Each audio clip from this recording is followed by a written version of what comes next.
जिसको इस जमीन का सर्वाधिक लाभ मिलने वाला है, सर्वाधिक लाभ मिलने वाला है। ये लैंड राजस्व के रिकॉर्ड में फिर से आएगी तो एक गरीबी हाई राइज बिल्डिंग का, मल्टी स्टोरी बिल्डिंग का लाभ उठा पाएगा, उसको भी वहां अच्छे फ्लैट सरकार बना करके उपलब्ध करवा देगी। इन्हें भय है कि दलितों को, वंचितों को, गरीबों को अगर ये हाई राइज बिल्डिंग मिल जाएगी तो इनका तो वोट बैंक समाप्त हो जाएगा, ये गुमराह करने की इनकी राजनीति हमेशा के लिए समाप्त हो जाएगी।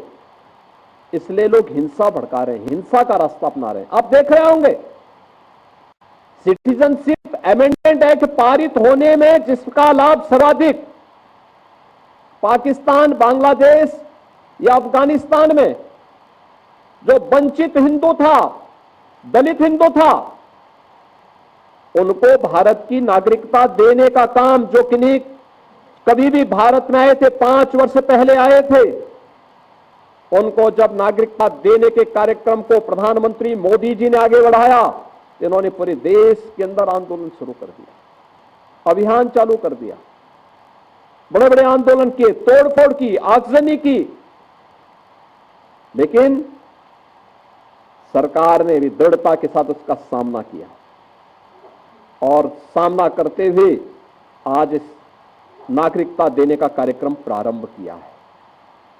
कहां जाएगा? पाकिस्तान में, बांग्लादेश में पीड़ित हिंदू कहां जाएगा? और हिंदुस्तान की तरफ ही आएगा। दुनिया के अंदर कहीं भी कोई पीड़ित हिंदू होगा, वह आकर के अंततः हिंदुस्तान में ही आएगा और वह भारत में आकर के ही शरण लेने के लिए मजबूर होता है। लेकिन कांग्रेस और समाजवादी पार्टी या टीएमसी जैसे दल हमेशा इसमें बाधक रहे हैं और उन लोगों ने उन्हें दोयम दर्जे का नागरिक बनाने का काम किया, शरणार्थी के रूप में रखा। लेकिन भारतीय जनता पार्टी ने उन्हें अपनाया। ऐसे ही वक्फ संशोधन अधिनियम में भी इन लोगों ने वही हिंसा कर रहे हैं, धमकी दी जा रही है, फिर अव्यवस्था पैदा करने का प्रयास हो रहा है, क्योंकि इन्हें भय है कि और लैंड अगर राजस्व के खाते में वापस आएगी तो गरीबों को मिलेगी, हॉस्पिटल बनेंगे, मेडिकल कॉलेज बनेंगे, शिक्षा के अच्छे केंद्र बनेंगे, अटल आवासीय विद्यालय जैसे विद्यालय बनेंगे तो श्रमिकों की और वंचितों के बच्चों को वहां पढ़ने की आवाज से शुद्ध अच्छी व्यवस्था मिलेगी। इसलिए ये लोग उस कार्यक्रम को आगे नहीं बढ़ाने देना चाहते। बहनों और भाइयों, और जब इन मुद्दों की ओर से जनता का ध्यान हटाने के लिए आज कांग्रेस हो या समाजवादी पार्टी, ये राष्ट्र नायकों के अपमान पर उतारू हो चुकी है। ये राष्ट्र नायकों का अपमान करने पर उतारू हो चुकी। याद करिए 2012 में जब समाजवादी पार्टी की सरकार इस प्रदेश में बनी थी, समाजवादी पार्टी के तत्कालीन प्रदेश सरकार के मुखिया के रूप में उस सरकार के मुख्यमंत्री ने पहली घोषणा क्या की थी? उन्होंने कहा था जितने भी ये सामाजिक न्याय के स्थल बना दिए गए हैं इनको तुलवाएंगे। और उस समय उन्होंने कहा था कि इनमें हम मैरिज हॉल खुलवाएंगे। आप देख रहे हैं ना, ये मानसिकता इनकी थी। उन्होंने किया भी। इसी लखनऊ में मान्यवर कांसी राम जी के नाम पर विश्वविद्यालय बना था, उसका नाम बदल दिया। सहारनपुर में बना था मेडिकल कॉलेज, उसका नाम बदल दिया। कन्नौज में मेडिकल कॉलेज बाबा साहब भीमराव अंबेडकर के नाम पे बना था, नाम बदल दिया। जब असीम अरुण जी ने मेरे सामने इस बात को रखा कि ये तो बाबा साहब के नाम पे था और बाबा साहब के नाम पर बने हुए मेडिकल कॉलेज का नामकरण इन्होंने बदलने का काम किया है।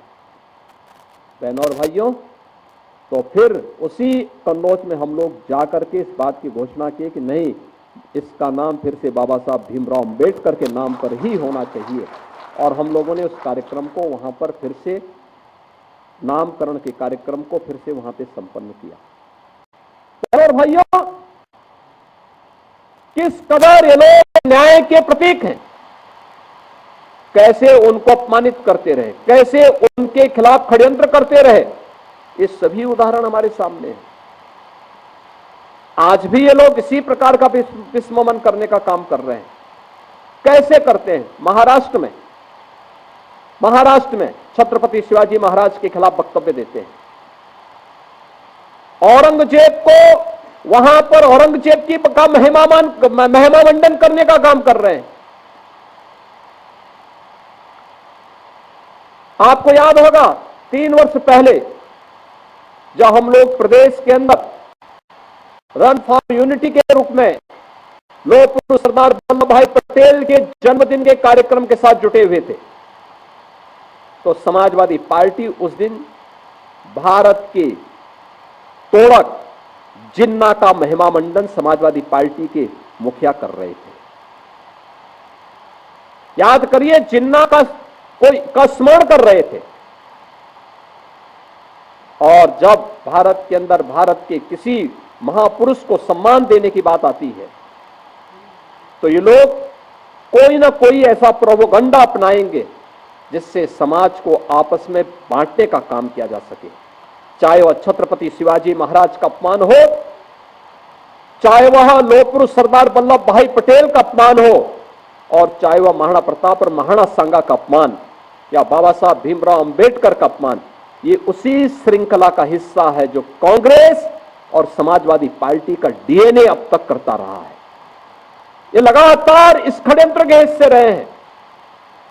लेकिन जब चुनाव आता है तो चुनाव के समय ये लोग कोई एक फर्जी पुस्तिका हाथ में रख करके बाहर ही प्रिंट करवा करके, भारत का संविधान उसमें प्रिंट करवा करके, और फिर जगह जगह जाकर के जनता के सामने किस तरीके से एक मायाजाल फैलाने का काम करते हैं आपने गत लोकसभा चुनाव में देखा होगा। किस किस प्रकार के वक्तव्य इन्होंने दिए, कैसे कैसी बातें इन्होंने उस समय कही, ये किसी से छुपा हुआ नहीं है।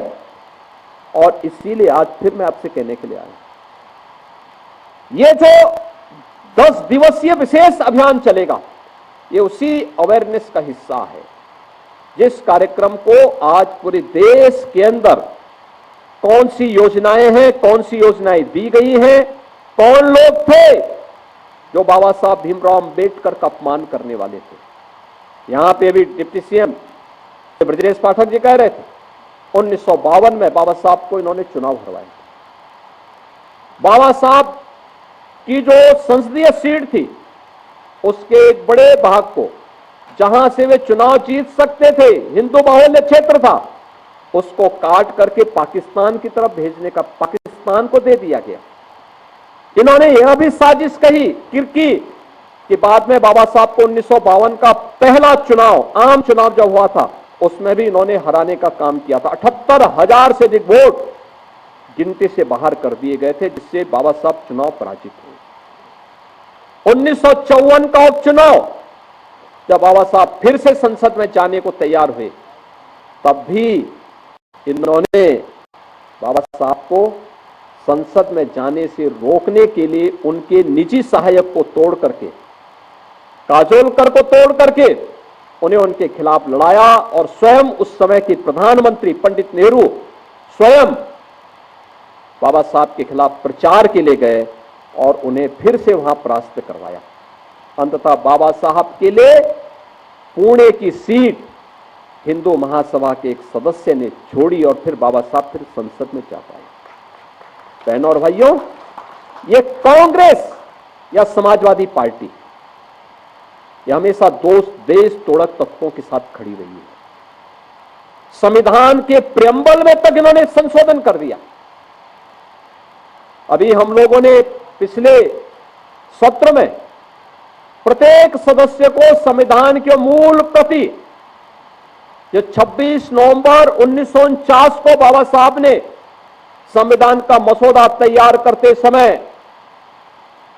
संविधान सभा को सौंपा था, उस संविधान की मूल प्रति जिसमें बाबा साहब के हस्ताक्षर भी हैं, मसौदा समिति के अन्य सदस्यों के हस्ताक्षर हैं, वह प्रति हमने सभी माननीय सदस्यों को, विधानसभा और विधान परिषद के सभी सदस्यों को सौंपी थी, भेंट की थी।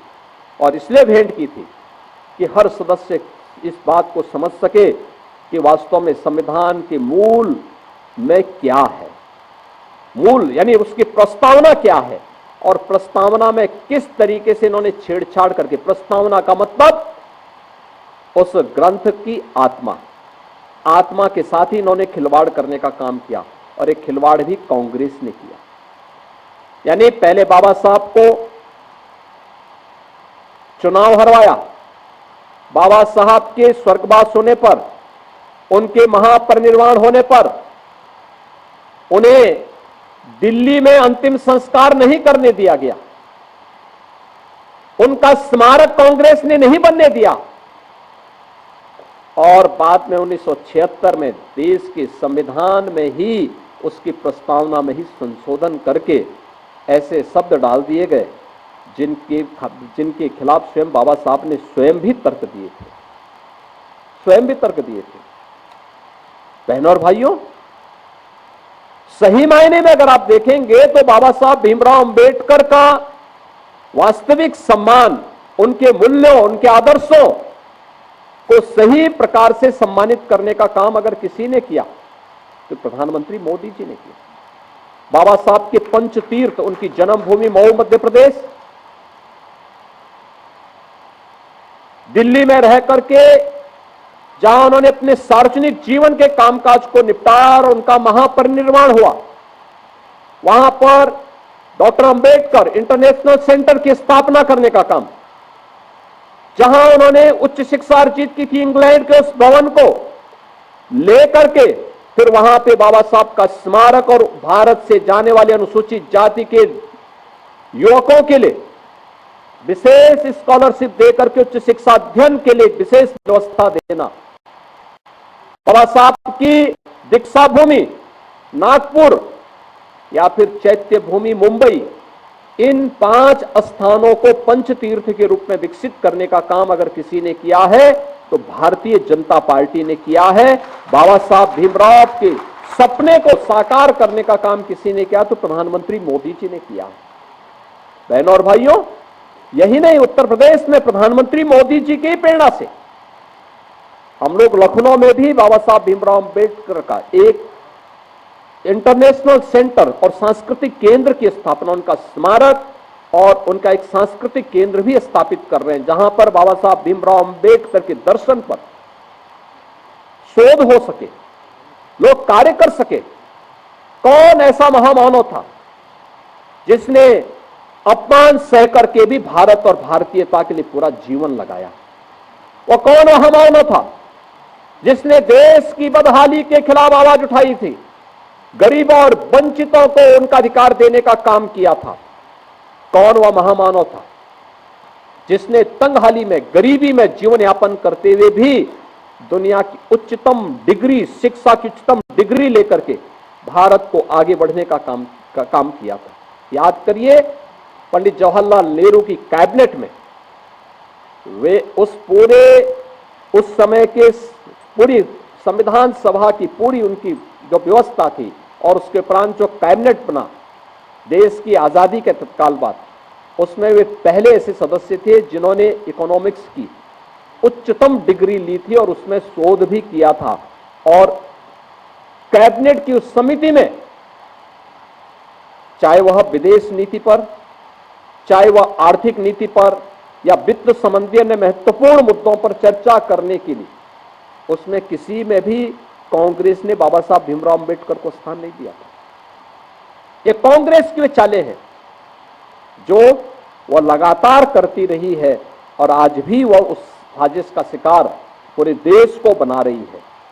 तो वही कांग्रेस हो या समाजवादी पार्टी, टीएमसी हो या वामपंथी दल, ये लगातार बाबा साहब भीमराव अंबेडकर के खिलाफ, सामाजिक न्याय के पुरोधाओं के खिलाफ षड्यंत्र रचते रहे। और इन सभी को यह समय है जब बाबा साहब भीमराव अंबेडकर की पावन जयंती के अवसर पर इन मुद्दों को लेकर के हम हर दलित बस्ती में, वंचित बस्ती में जाएं और वहां पर वास्तविक रूप से सभी तथ्य रखें, लोगों को ये भी बताएं कि आखिर आजादी के 70 वर्षों में आपके घर क्यों नहीं बन पाए थे, आपको जमीन का पट्टा क्यों नहीं हो पाया था, आपको पेंशन की सुविधा से और छात्रवृत्ति की सुविधा से क्यों वंचित किया गया था, आपको स्वास्थ्य सुविधा के लिए आयुष्मान भारत का कार्ड क्यों नहीं मिल पाया था? आपको राशन कार्ड की सुविधा से वंचित किसने रखा था?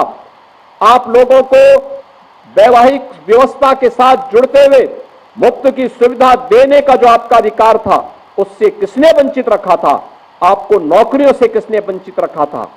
और आपको यह व्यवस्था बढ़ करके नारी वंदन अधिनियम तक पहुंच करके समाज की उन सभी वंचितों को, जो अब तक इन सुविधाओं से वंचित थे, देश की संसद और विधानसभा में जाने तक का भी मार्ग प्रधानमंत्री मोदी जी ने प्रशस्त किया है। इन 10 दिवसीय कार्यक्रमों के लिए अभी से कार्यक्रम आगे बढ़े और मेरा विनम्र आग्रह होगा, यहां पे हमारे अनुसूचित जाति के राष्ट्रीय अध्यक्ष से लाल सिंह आर्य जी भी आए हैं। यहां पर संगठन ने पूरे दिन भर की कार्यशाला रखी, लेकिन कार्यशाला ससमय संपन्न होकर के आप सभी अपने अपने जनपदों में जाकर के उन कार्यक्रमों का हिस्सा जरूर बने जो बाबा साहब भीमराव अंबेडकर की जयंती के अवसर पर कल आयोजित होने वाले हैं। और उन कार्यक्रमों के माध्यम से कल पुष्पांजलि के कार्यक्रम हो, वहां पे भाषण होने चाहिए, इन मुद्दों पे चर्चा होनी चाहिए और फिर परसों से जनसंपर्क के कार्यक्रम जब भी पार्टी ने 15 से 25 के बीच में जो तैयार किए हैं, इन कार्यक्रमों के साथ हमें बृहद स्तर पर जुड़ करके व्यापक जनसंपर्क के इस कार्यक्रम के साथ जुड़ करके, क्योंकि बहुत बार होता क्या है, जानकारी के अभाव में भी गुमराह लोग हो जाते हैं।